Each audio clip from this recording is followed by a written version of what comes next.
የዓለማችን እጅግ አደገኛ እንስሳት የትኛው ነው ብለው ያስባሉ? ጥቂት የማይባሉ እንስሳት በአደገኝነታቸው ዝናን ቢጤ አትርፈዋል። የአደገኝነት መንበሩን መቆናጠጥ የሚችለው ግን አንድ እንስሳ ነው። ጥያቄውን ይበልጥ ግልጽ ለማድረግ ያክል ብዙ ሰዎችን የሚገድለው እንስሳ የትኛው ይመስሎታል? የሆሊውድ ፊልሞች ይህንን ስያሜ የተቆናጠጠው ከእንስሶች መካከል ጠንካራው እንደሆነ እንዲያስቡ አድርጎት ሊሆን ይችላል። በዚህ ምክንያት እንደ አንበሳና አዞ ያሉ እንስሳትን ይበልጥ ሊፈሯቸው ይችላሉ። ይሁን እንጂ ሰውን ለሞት ከመዳረግ አንጻር ብዙዎቹ እንስሳት ገዳይነታቸው ከሚታሰበው በታች ነው። ለምሳሌ ሻርኮች በየዓመቱ ለሞት የሚዳርጉት አማካኝ የሰው ብዛት 70 ብቻ ነው። በሚያስደንቅ ሁኔታ ብዙዎቹ የምድራችን ገዳይ እንስሳት ብዙውን ጊዜ ትናንሽ ናቸው። ሰዎችን የሚገድሉትም ስለታማ በሆኑት ጥርሶቻቸው ሳይሆን በበሽታ በመርዝና በሌሎች መንገዶች ነው። በጥቅሉ ግን ብዙዎቹ የዓለማችን አደገኛ እንስሳት የትኞቹ ናቸው ለሚለው ጥያቄ የሚሰጠው ምላሽ አስገራሚ ሊሆን ይችላል። ከ10ኛውን ጀምር።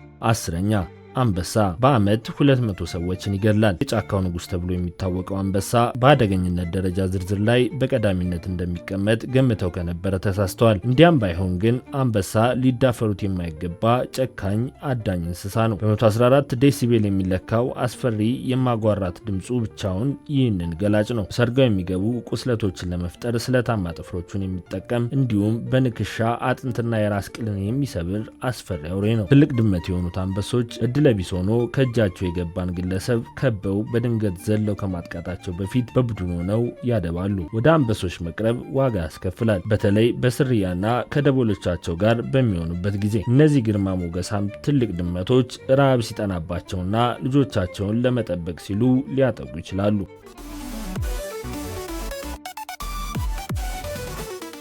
9ኛ ጉማሬ በዓመት 500 ሰዎችን ይገድላል። እጽዋት ተመጋቢ የሆኑት ጉማሬዎች እዚህ ዝርዝር ውስጥ መግባታቸው አስገራሚ ሊመስል ይችላል። ነገር ግን አስገራሚ አቀማመጥ ላለው ጥርሳቸውና ለጠበኛ ባህሪያቸው ምስጋና ይግባና ከፕላኔታችን እጅግ አደገኛ እንስሳት መካከል አንዱ ናቸው። ጉማሬዎች በጥል ወቅት ግማሽ ሜትር ርዝመት ያለውን ክራንቻ ጥርሳቸውን የሚጠቀሙ ሲሆን ከእነዚህ ፍጥረቶች አንድ ንክሻ ብቻውን የሰው ልጅ ለሁለት ሊከፍል ይችላል። የጉማሬ ንክሻ አንድ ነገርን የክብደት ጫና ለማመላከት በሚውለው PSI ፓውንድስ ፐር ስኩዌር ኢንች ሲለካ 1800 ነው። ይህም ማለት የንክሻው ኃይል ከአንበሳ ጋር ሲነጻጸር በ3 እጥፍ ገደማ ይበልጣል።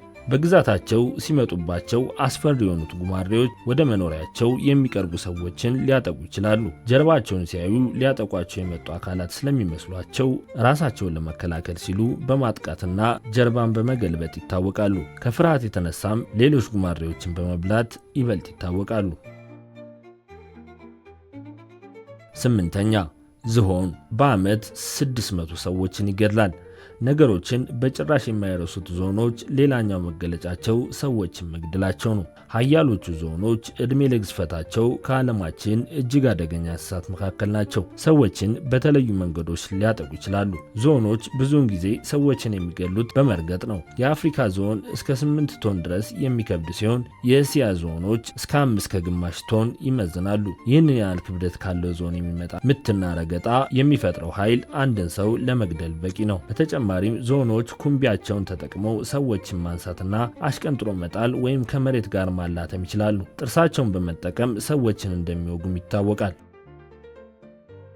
7ኛ አዞ በዓመት እስከ 1000 ለሚደርሱ ሰዎች ሞት ምክንያት የሚሆንና በጨካኝነቱ የሚታወቅ እንስሳ ነው። የአዞን ጥርስ አንድ ጊዜ መመልከት ብቻውን እነዚህ ተሳቢ እንስሳት ለምን አደገኛ እንደሆኑ ያስረዳል። የናይል አዞ ንክሻ እስከ 5000 PSI የሚደርስ ኃይል አለው። ይህም የዓለም ጠንካራ እንስሳት ያደርገዋል። በንጽጽር ዝቅተኛ የንክሻ ኃይል ያለው በጨዋማ የውሃ ክፍሎች የሚኖረው ሳልትዋተር ክሮኮዳይል የተባለው የአዞ ዝርያ ነው። የንክሻ ኃይሉ 3700 PSI የሚለካው ይህ ዝርያም ቢሆን የንክሻ ኃይሉ ከሌሎች እንስሳት ጋር ሲነጻጸር ሁለተኛ ነው። እነዚህ የአዞ ዝርያዎች አዳኛቸውን ነክሰው የሚይዙ ሲሆን የበለጠ ህመም ለመጨመር ሲሉም እንደያዙት ሊንከባለሉ ይችላሉ። የናይል አዞዎች በአንጻሩ አዳኛቸውን ሙሉ በሙሉ ከመዋጣቸው በፊት በቀላሉ አካሉን ለመስመር እጅግ ኃይለኛ የሆነው ንክሻቸውን ይጠቀማሉ። አዞዎች ጠበኛና እጅግ ግዛታቸውን የማያስደፍሩ እንስሳት ናቸው። ብዙውን ጊዜም ወደ መኖሪያቸውም የተጠጋን አካል ውሃ ውስጥ አድብቶ በመጠበቅ ያጠቃሉ። 6ኛ ጊንጥ በዓመት 3300 ሰዎችን ይገድላል። እነዚህ ጥንታዊ ጠበኛና ሰውነትን የሚሸክኩ እንስሳት አዳኛቸውን በጭራቸው በመውጋት ወደ ሰውነቱ መርዝ ያስገባሉ። ከ2600 በላይ የጊንጥ ዝርያዎች ያሉ ሲሆን ሰዎችን መግደል የሚያስችል በቂ መርዝ ያላቸው 25ቱ ዝርያዎች ብቻ ናቸው።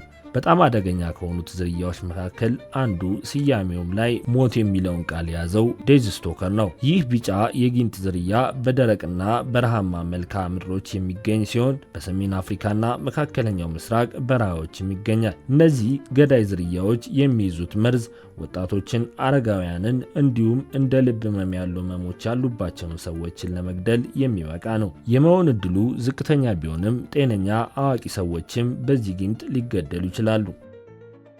5ኛ ገዳይ ትኋን ወይም ቻጋስ በሽታ በዓመት 10,000 ሰዎችን ይገድላል። ገዳይ ትኋኖች የቻጋስ በሽታ ዋነኛ አስተላላፊዎች ናቸው።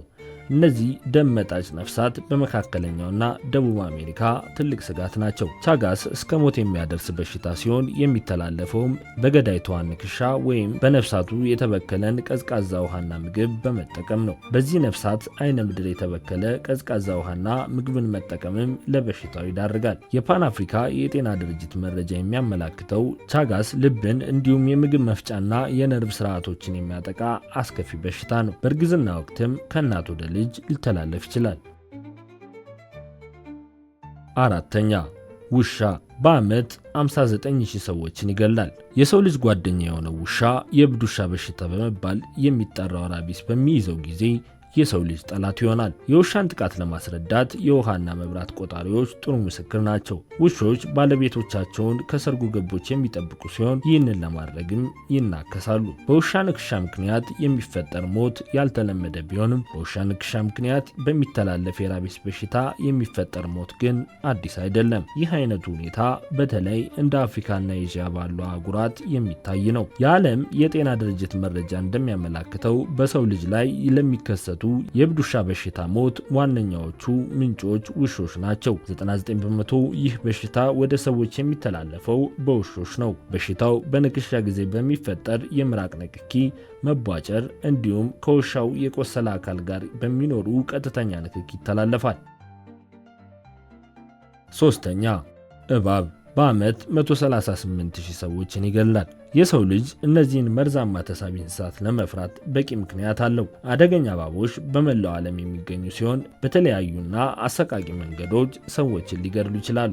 ለምሳሌ ብላክ ማምባ የተሰኘው የእባብ ዝርያ በንክሻ ወቅት በሚያስተላልፈው 2 ጠብታ መርዝ ሰውን ሊገድል ይችላል። ዘንዶዎች ደግሞ አዋቂ ሰውን በሙሉ ሊውጡ ይችላሉ።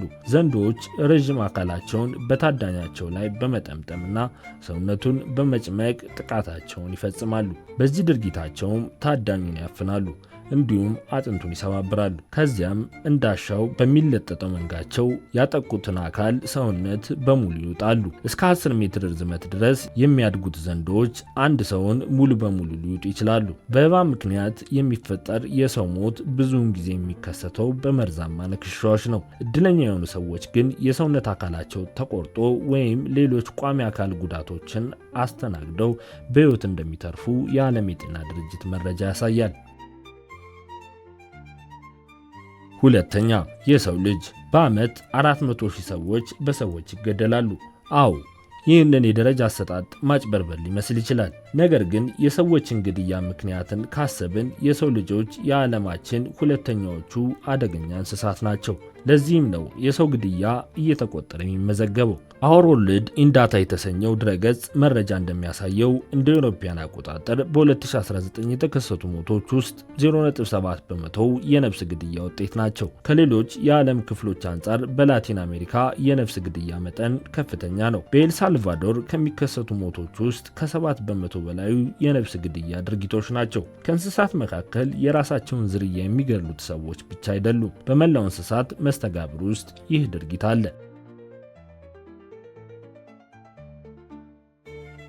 1ኛ ወባ በዓመት 725,000 ሰዎችን ይገድላል። እንደ ወባ በሽታ ያሉ የጤና እክሎችን የሚያስተላልፉትና በየዓመቱ ለ725,000 ሰዎች ሞት ምክንያት የሆኑት የወባ ትንኞች የዓለማችን አደገኛዎቹ እንስሳት ናቸው። የሰው ልጅ የሚነክሱት ሴት ወባዎች ብቻ ሲሆኑ ይህም እጅግ አደገኛ ያደርጋቸዋል። የመግደል አቅማቸው ከፍተኛ የሆነው እኚህ ትንሽ በራሪ ነፍሳት ከአሜሪካ ነጻነት እስከ የሮም መነሳትና መውደቅ ድረስ በተለያዩ ጊዜያት የሰው ልጅ ታሪክ መርተዋል። የወባ በሽታ በተለይም በአፍሪካ ውስጥ አስከፊ ነው። የዓለም 95 በመቶ የወባ በሽታና በዚሁ በሽታ የሚከሰት 96 በመቶ ሞት የሚፈጠረው አፍሪካ ውስጥ ነው።